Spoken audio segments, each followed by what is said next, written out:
In this lecture, we will talk about the historical foundations of the counseling profession. By looking to the past, we get a better sense of why it is we practice the way we do today.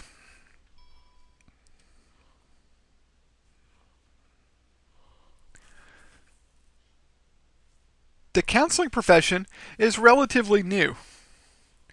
It's a little more than 100 years old. Around the turn of the century, the late 1800s, early 1900s, is when counseling really started to take shape. Despite these early beginnings, it really was not until the 1950s that counseling as we know it today was formed. It was in the 1950s that organizations came together to create the foundation of the counseling profession.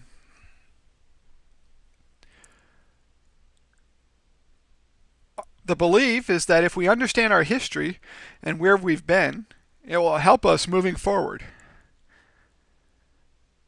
It will allow us to not repeat mistakes of the past, and it will also help us to build on past accomplishments as we go forward. So we're going to begin a long time ago.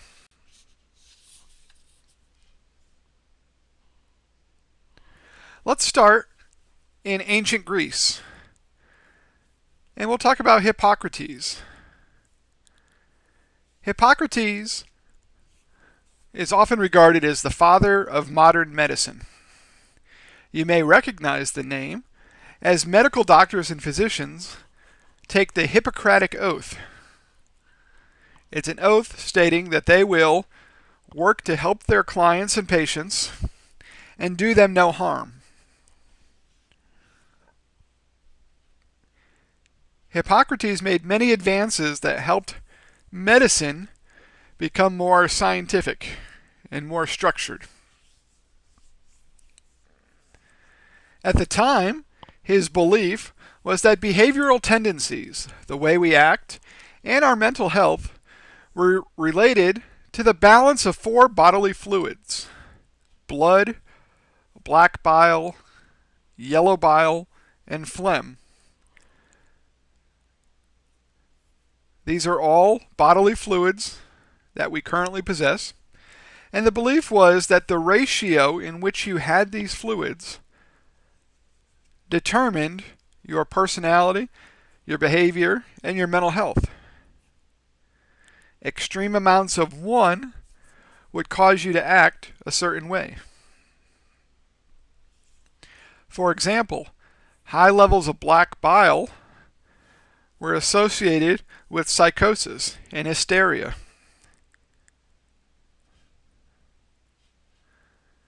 And so early treatment and assessment approaches look to identify what may be your predominant bodily fluid.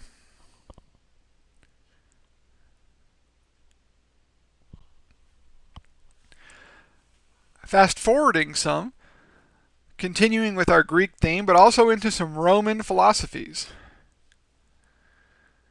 The Greek philosopher Epicurius promoted what he called hedonism. Hedonism was based on the belief that individuals should constantly be trying to promote their mental health by satisfying their needs in the moment. Those that were mentally well and healthy were those that were satisfying their needs, giving in to their current carnal pleasures.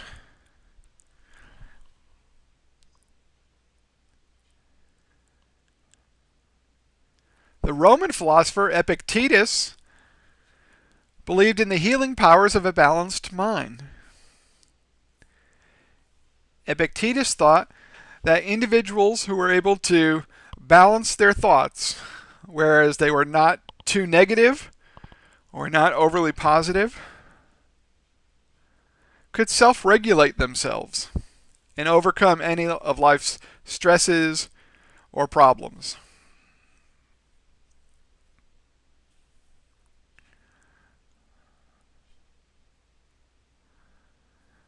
This view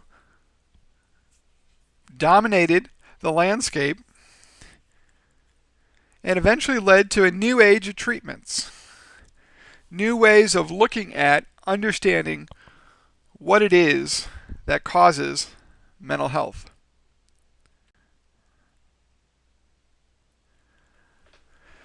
Around the times of the Middle Ages, physical and behavioral abnormalities were explained as the result of supernatural forces. Individuals that were acting outside accepted norms for the society were thought to be in league with the devil. In other words, these individuals were possessed or had evil spirits taking over their bodies. The human body then became the ultimate battlefield between good and evil, as individuals tried to do the right thing, yet these evil spirits were causing them to become wayward. Water tests were used to identify those deemed to be in league with the devil. Individuals that were thought to be possessed were tossed in the water.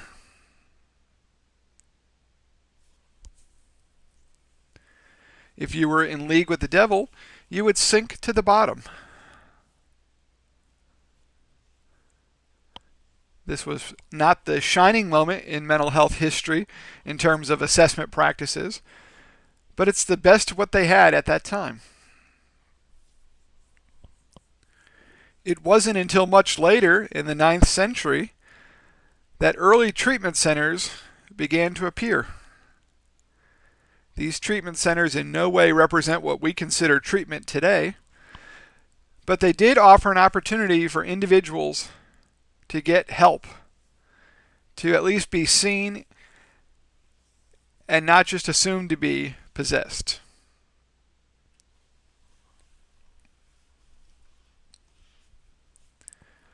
We can then fast forward to the 16th century. So in the 1500s, hospitals called asylums began appearing throughout Europe. Initially, these asylums, however, were not directly seen as treatment facilities. In fact, these early asylums were amusement centers. In the 1500s, individuals who displayed behavioral or mental health issues were locked away in asylums, kept away from the rest of the general public. The belief was that if we could isolate them, they would not be a threat or cause any problems to everyone else. These individuals in the asylums oftentimes were chained to the walls and received very little treatment, either physical or mental. The amusement part came about when the rich, the aristocratic class, the noble class, would tour the hospitals to view those in them. The crazed, mentally deranged, and they would watch them act on their psychoses, and be amused by what they saw.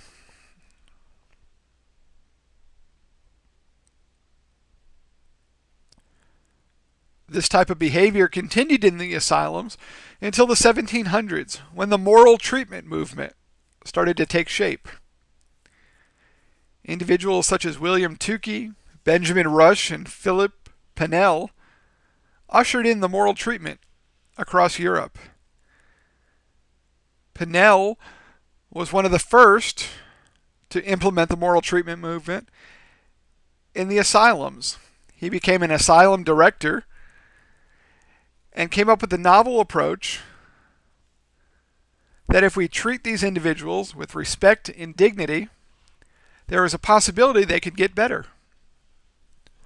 Rather than chaining people to walls and neglecting their basic needs, Pinel removed the chains, clothed the individuals, provided them with food and water, and someone to talk to.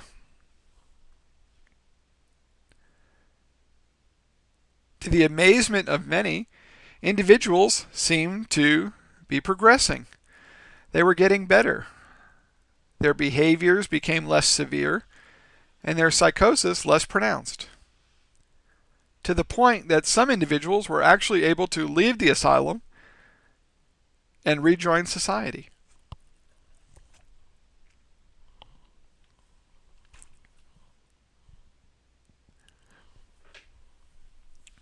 As this approach spread through Europe, it soon came to the United States as well. In the 1800s, moral treatment movements could be found in many of the U.S. mental asylums. Dorothea Dix is one of the prominent names you see, credited with bringing the moral movement to America.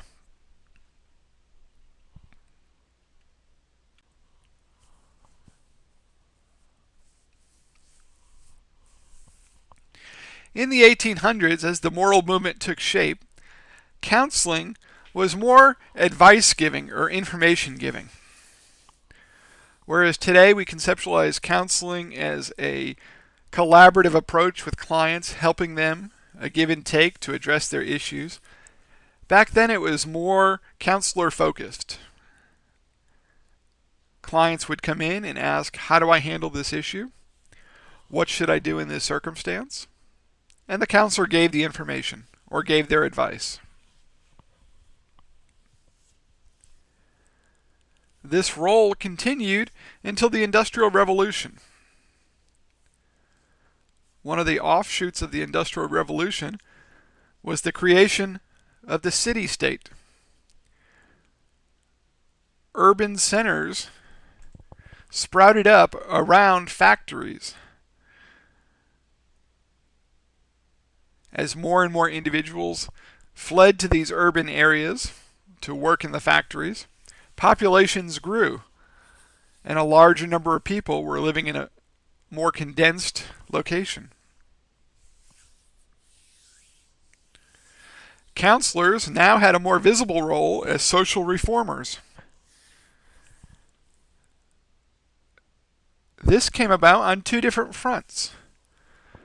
For one, now that there are more people in proximity to one another, there needed to be more work, more help for people in dealing with relationship issues, handling the stress, the trials, the tribulations, and the joys of being in multiple relationships. There also was a need for counselors to help with vocational and guidance concerns. As individuals shifted from working in agrarian farm jobs to now working in factories in the city, their skill sets needed to change as well.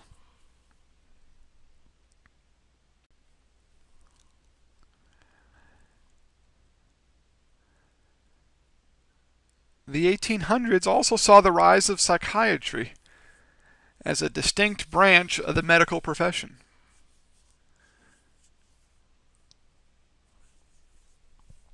In 1844, a group of asylum directors from around the country got together and formed the Association of Medical Superintendents of American Institutions for the Insane.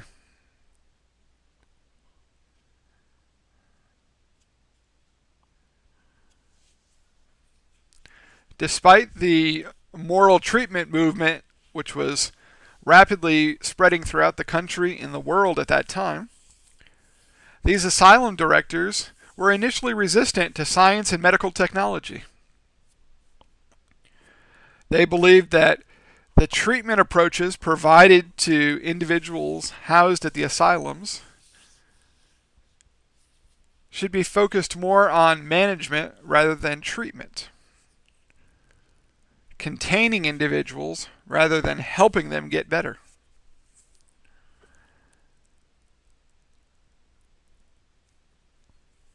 As society became more informed and technology improved, members of the association called for change.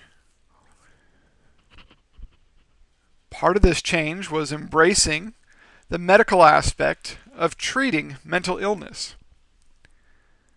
Medicine now could treat mental problems as well as it could physical, bodily problems. And so in the 1890s, the organization changed its name to better reflect member feedback. Eventually, this organization would become known as the American Psychiatric Association, and it's still in existence today. In fact, the American Psychiatric Association is the group responsible for publishing the DSM diagnostic manual that we all use as counselors and mental health clinicians.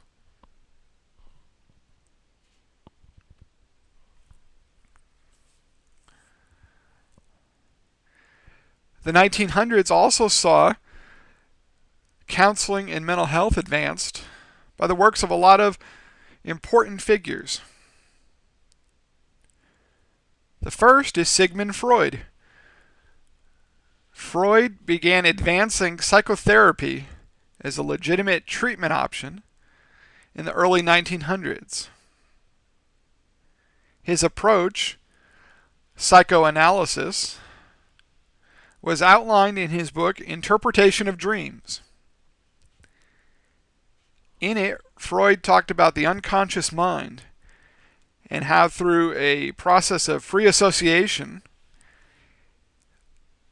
the content of an individual's unconscious or subconscious mind could be tapped to understand the motivation behind current behaviors and actions.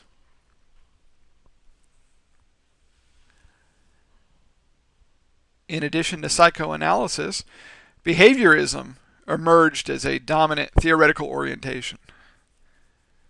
Here, classical behaviorism, based on the works of Ivan Pavlov, were used to help shape how people respond to different stimuli in their environment.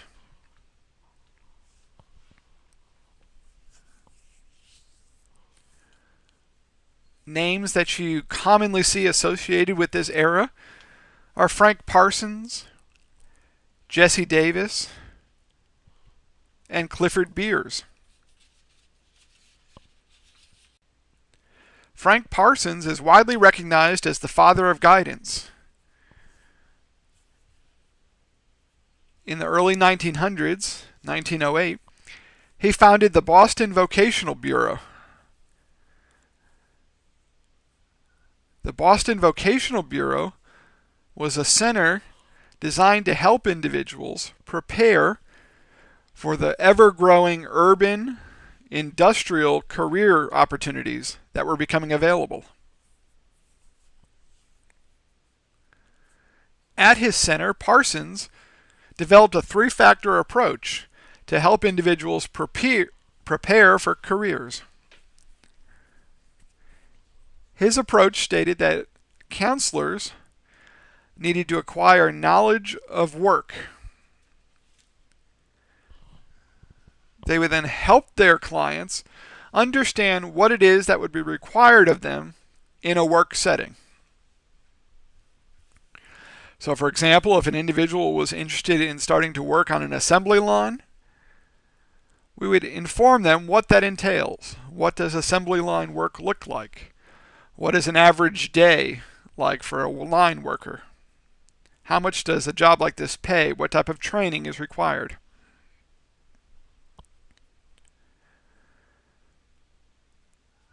The second approach was to gain knowledge of self. What does the individual know about themselves? Are they a hard worker? Are they not? Are they introverted, extroverted?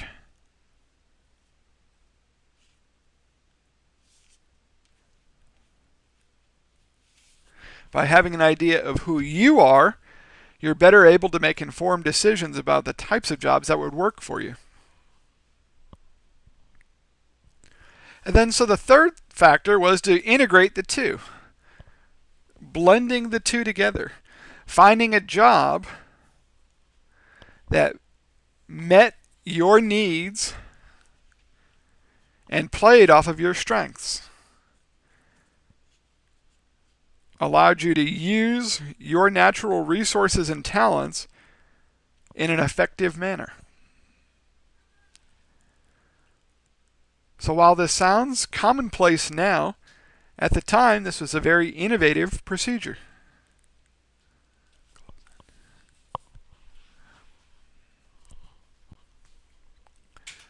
Another individual we see is Jesse Davis. Jesse Davis established the first school guidance programs. Davis worked in Michigan. And his approach, well, not what we think of as a school guidance program today, was in its own right very innovative for the time. Davis met with all the English teachers and taught them to teach guidance lessons once per week. So one lecture period per week, these English teachers worked on character development, problem-solving skills, things that would make students better people, not just better students. The belief was that by training children to have these skills and develop their character, they would be better suited to function in the changing world around them. Their skills would not become isolated. They would become adaptable, interchangeable, so that as technology advanced and society changed again, they would be able to keep up with the changes and fit in.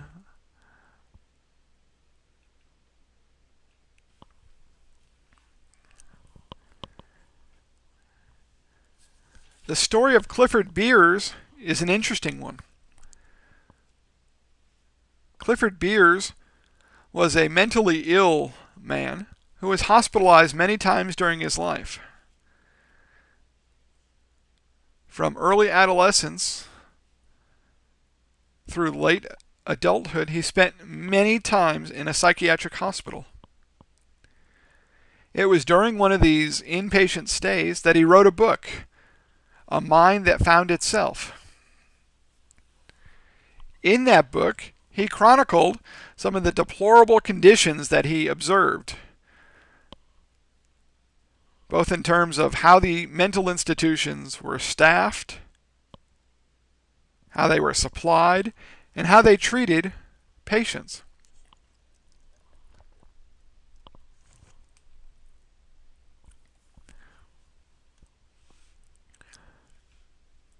When published, this book became quite popular. Many people read with great interest and were shocked to see the horrible conditions that existed in these mental institutions. As the public became aware of what was going on, the call for change became louder. And so as a result of Clifford Beers' work, the mental health profession began changing. And the way we treated mental health clients changed as well. So these three individuals really set the foundation for moving counseling into the direction that we now know it today.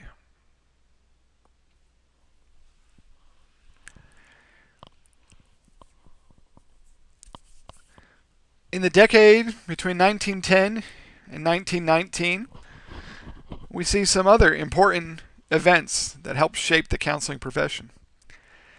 In 1911, Harvard University became the first college to offer a training course in vocational guidance.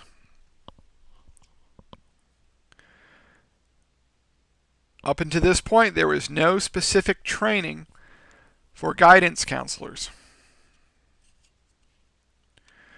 You'll note here that it was a single course. It was not a whole curriculum. Whereas today, we have 48, 60, and even 72-hour training programs. Back then, it was a single course.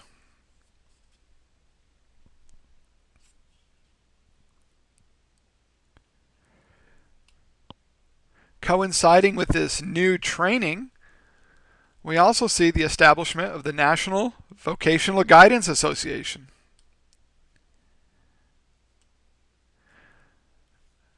Now, these individuals who were trained to be counselors could have a professional organization they could join. This organization allowed them to network and share with one another what it was they were doing that was effective and helpful with their clients.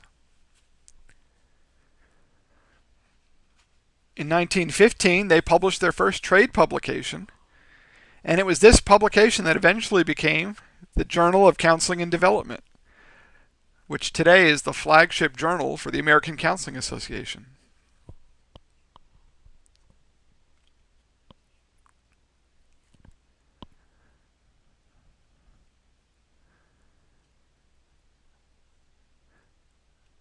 There also, during this time period, was an increased interest in assessment and evaluation. As World War I continued, there was an increased need in group testing, being able to accurately place enlisted soldiers in either officer camp or active duty on the front lines. The United States Army during this time contracted with psychologists to help create the Army Alpha and Army Beta tests.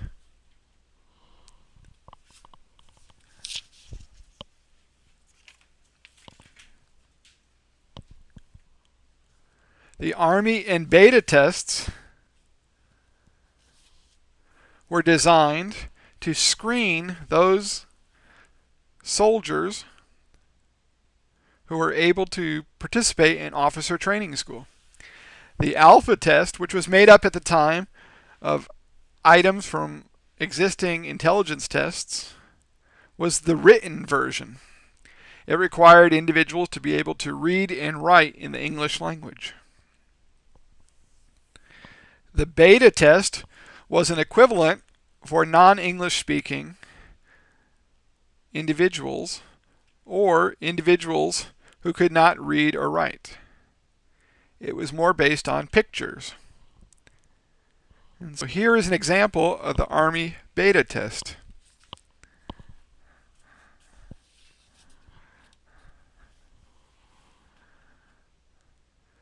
Here you see a series of pictures, and individuals were asked to point out what feature is missing in each of these pictures. For number 1, you see that a mouth is missing. For number 2, you see that eyes are missing. The woman in picture 3 is missing a nose, and so on and so forth. So these were tests that now could be used to classify and categorize individuals.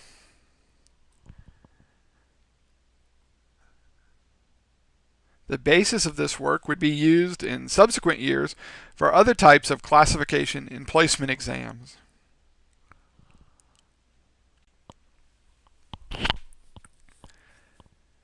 In the 1920s, additional universities began offering courses in vocational guidance. These programs were developed to help war veterans. As individuals are now coming back from active duty and military service, counselors were helping them acclimate back into civilian life, finding careers, dealing with the stresses of military service.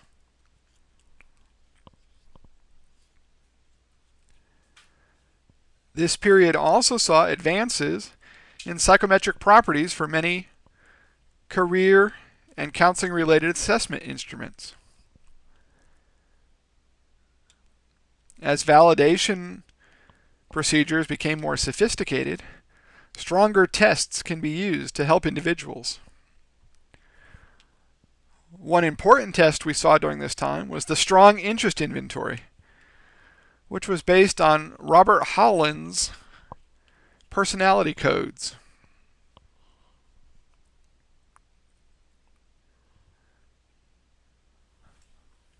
Here's an example of what the strong interest inventory looks at.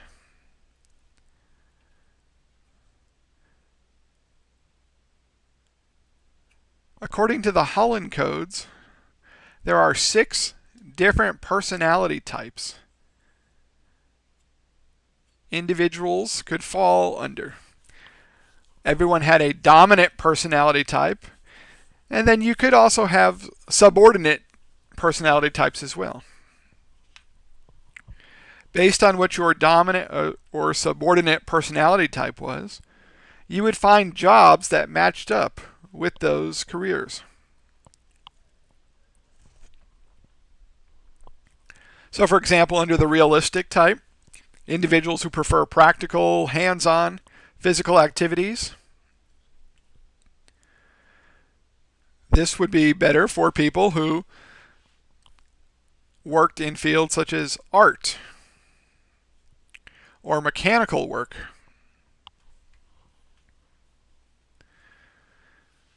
And so matching people up where their jobs and their personalities work really was an offshoot of what Parsons was doing 20 to 30 years earlier.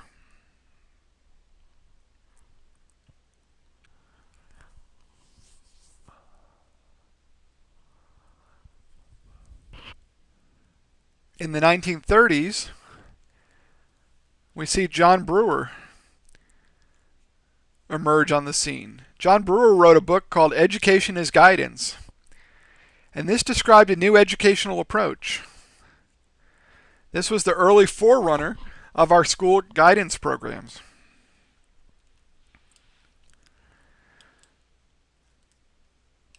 Taking some of the ideas that we saw earlier with Jesse Davis, Brewer argued that schools should be employing professionals that could work to meet the personal and mental needs of students, as well as their academic needs.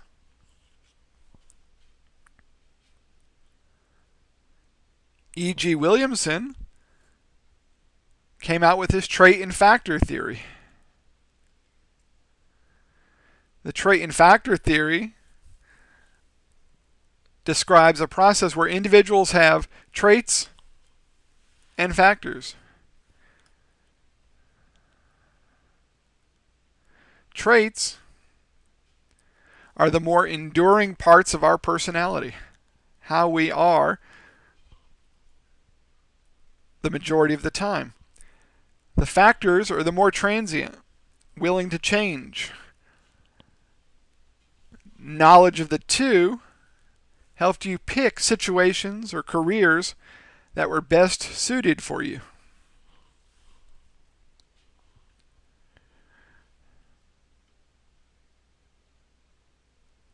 The rise in new careers and professions dictated that the government publish the Dictionary of Occupational Titles. The Dictionary of Occupational Titles describes all of the federally recognized jobs that are available. It's now published by O-Net, and it's available online. But you could search through and see all of the different jobs and categories, a brief description of what that job is, a range of salaries that individuals could expect from that job, and what the prospectus is for how that job will look in the future, whether there expects to be a shortage of positions or an abundance of positions.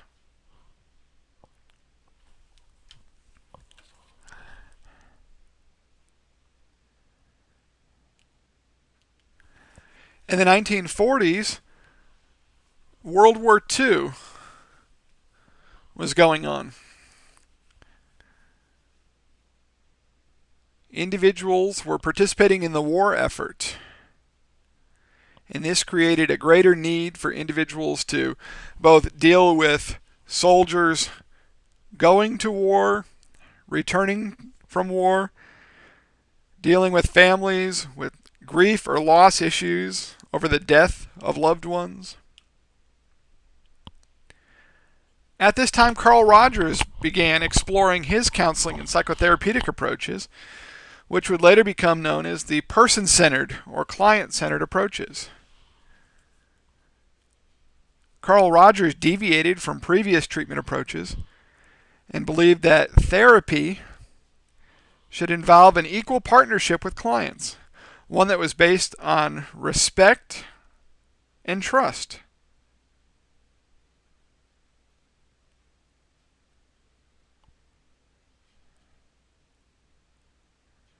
Rogers developed the core conditions of counseling, of empathy, unconditional positive regard, and trust. These, he believed, were the essential characteristics of the counseling relationship. Without these, all else would be meaningless.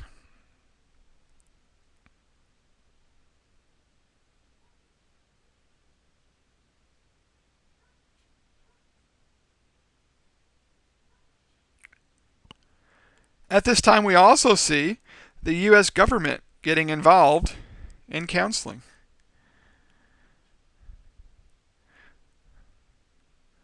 Starting with the 1940s, moving on up into the 1950s and 60s,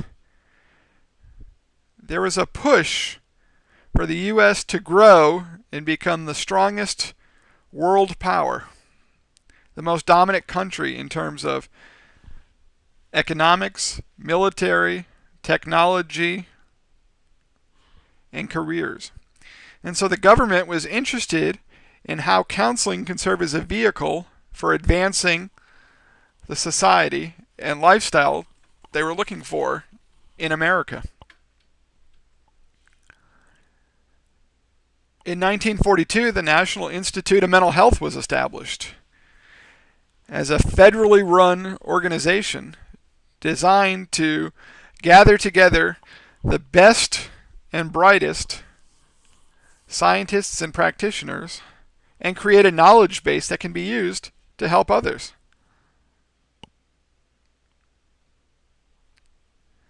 In 1946, the National Mental Health Act was passed. This regulated that mental health services needed to be provided for all communities.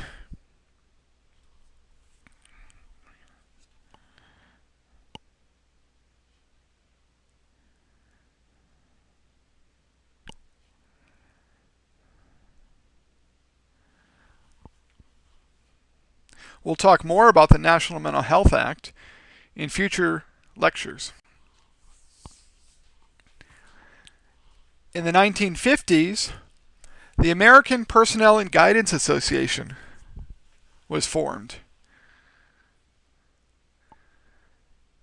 By now, we've had 30 plus years of individuals being trained in school guidance and counseling programs. These individuals now were able to form a strong national organization to represent their interests. We see APA develop a new division, Counseling Psychology, that looks more at the clinical or therapeutic relationship with clients. Previously, APA operated on a more scientific or medical-based model.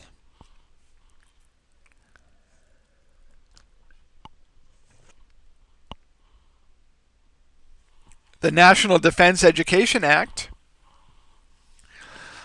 also involved the need for providing greater mental health services.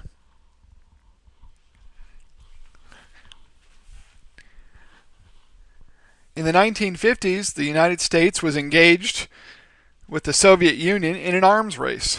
The Cold War was beginning. The National Defense Education Act was designed to ensure that our schools were producing individuals who were excelling academically in areas that could benefit the country: science, math, technology, so that we could stay an emerging and rising power.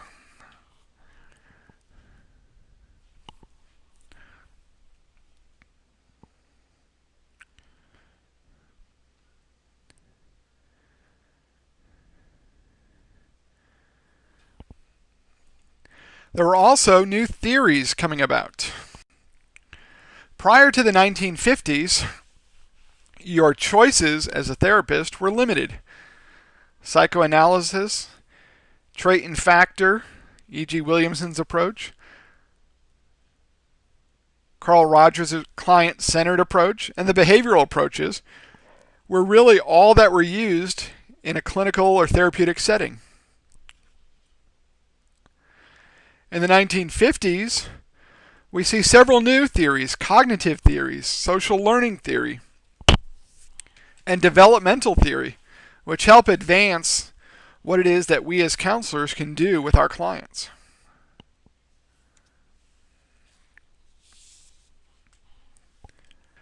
The 1950s also saw the emergence of psychopharmacology, drugs being used to treat mental illnesses. In 1952, Thorazine was introduced as the world's first anti-psychotic drug, and it was widely used to treat schizophrenia with good results.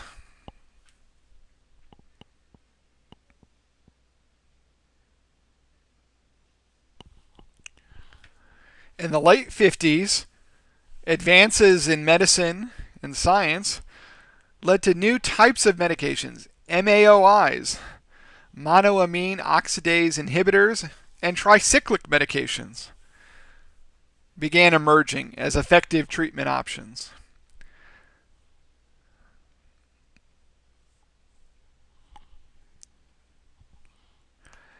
In the 1960s, Librium came out, and this permanently changed the treatment of mental illness. Librium was one of the first new classes of medications that had relatively little side effect. Previously, medications, although they worked, had severe side effects. People became physically ill. They became somewhat catatonic. But now you could be treated and still function in day-to-day living.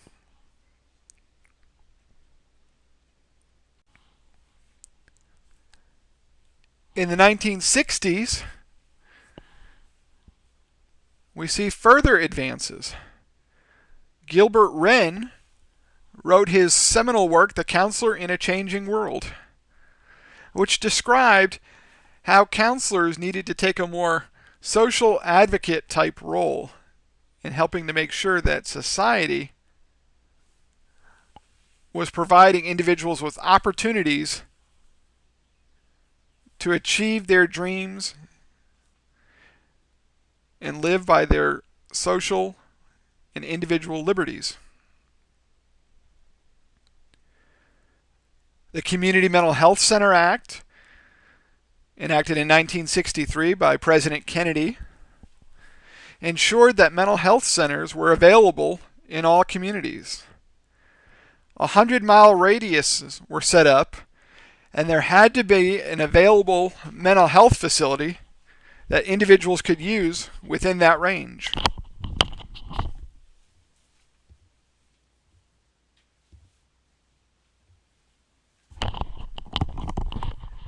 We also see the Eric Clearinghouse open in 1966. In the 60s, Eric had clearinghouses with different topics or specialty areas. These were government-run clearinghouses that collected current research in those areas. In 1966, the Counselling and Guidance Clearinghouse opened. And so scholars working on counseling or guidance-related issues could submit their work, which could then be accessible to clinicians, students, and researchers nationwide.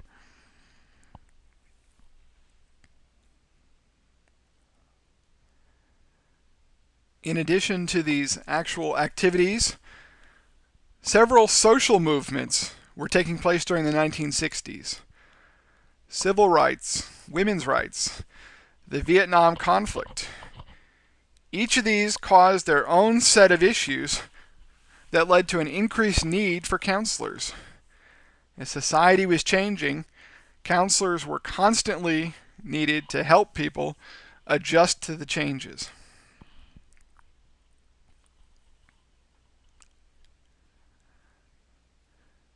The 1970s saw counseling settings diversify.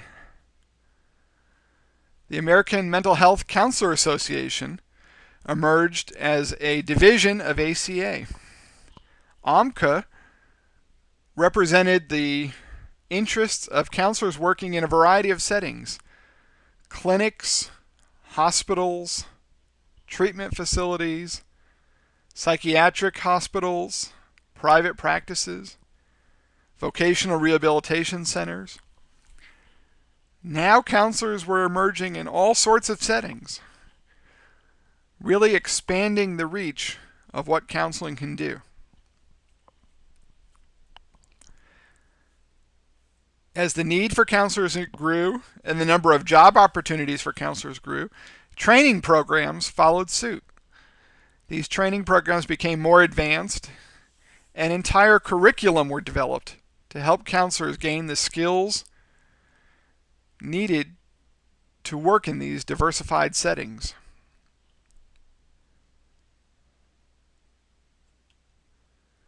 To keep counseling on par with other mental health professions, state licensure laws began in the 1970s.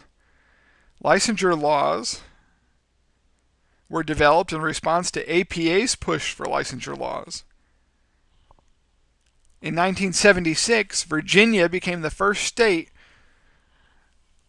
to begin licensing counselors. By creating a licensing process, the profession was ensuring that those acting as a counselor met minimum standards and criteria and had adequate training to do so.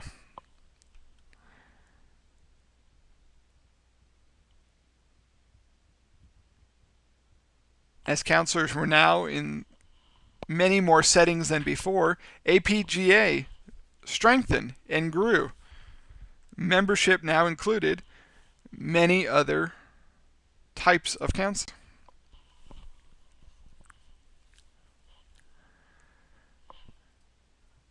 The 1980s could be described as a period of standardization and expansion. By now, we've reached a point where training and counselor credentialing needed to be uniform. And so we see several organizations come about. In 1981, CACREP emerged.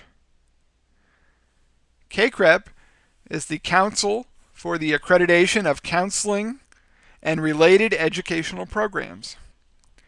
It's a specialized accreditation that accredits counselor training programs only. The purpose of CACREP is to ensure to the public that this training program and graduates of this program have met stringent national standards. While it's not required that all programs achieve CACREP accreditation, it is strongly desired. It's a great marketing tool for students to come to, and it really helps prepare students to do the work of a counselor, more so than schools without accreditation. In 1983, we also had the National Board for Certified Counselors established. NBCC sought out to offer a counselor certification. And in 1984, they issued their first certification in career counseling. Today, individuals can gain their National Certified Counselor endorsement from NBCC, which stipulates that they've met certain academic and professional training standards.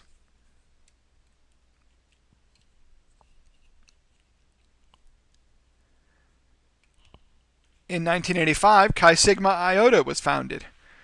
Chi Sigma Iota is the largest counseling professional and academic honor society. Its members meet strict academic requirements.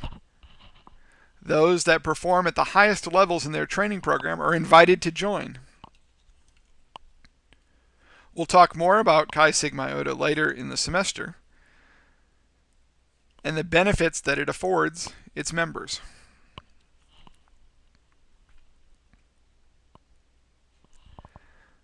In the 1980s, we also saw APGA change its name to AACD, the American Association of Counseling and Development. This change was made to better reflect what it was that counselors were doing. Developmental issues became a big part of what counselors do, helping individuals deal with changes in their lives.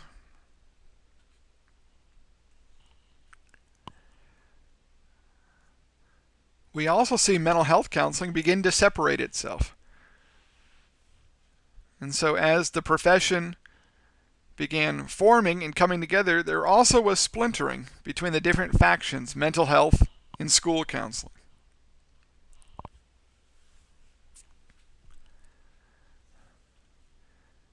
To help bring everyone back into the fold, AACD changed its name again in 1992.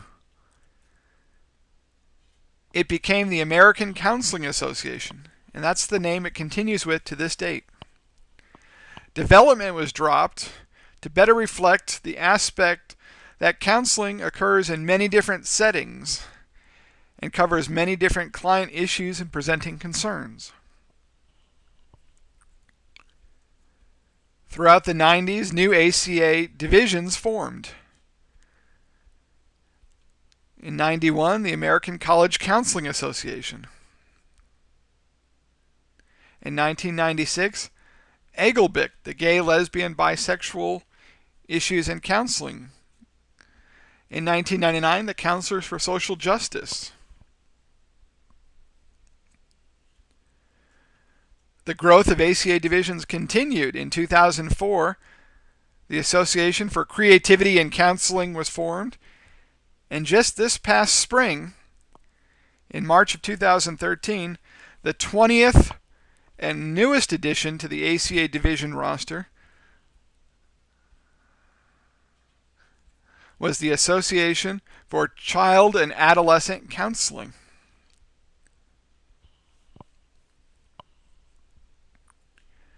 During this time, we also see counselors become recognized on most HMO or insurance plans.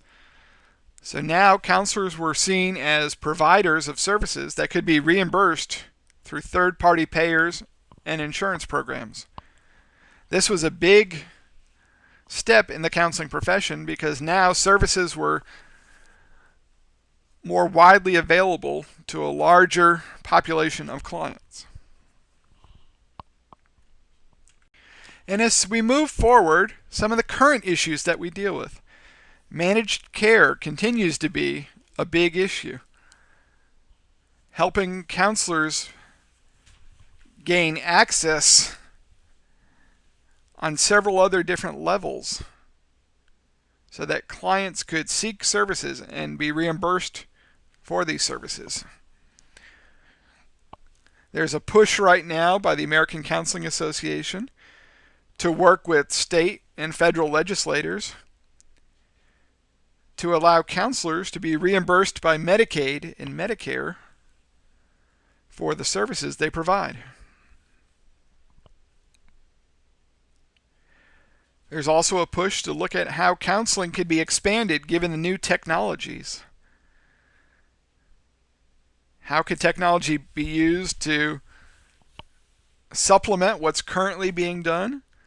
And also, how could counseling occur online and via distance, reaching a greater audience? NBCC, in cooperation with the Center for Credentialing Education, now offers a distance certified counselor credential for those who do their counseling work predominantly online.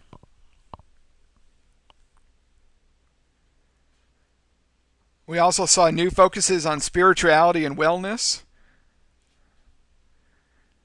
taking a more holistic look at individuals and how the different aspects of their life affect their performance at home, at work, and in their communities. There's a greater emphasis on counselor advocacy.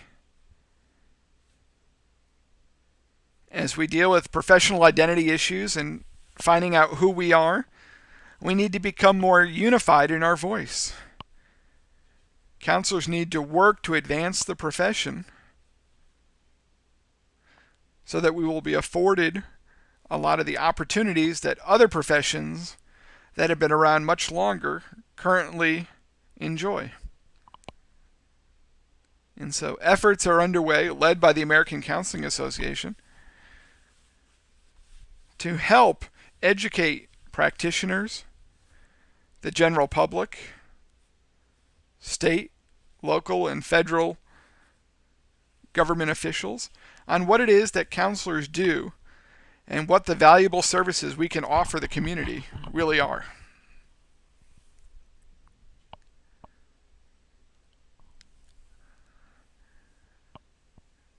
And so hopefully, as we've gone through this brief trip through history, you can see that mental health has made many changes. From being a purely speculative profession way back in ancient Greek times, into now where it's a more standardized, diversified profession. We're able to provide better services to clients. And we've not reached our pinnacle yet. There is still much more that counseling can do, and much more that we can grow in new areas.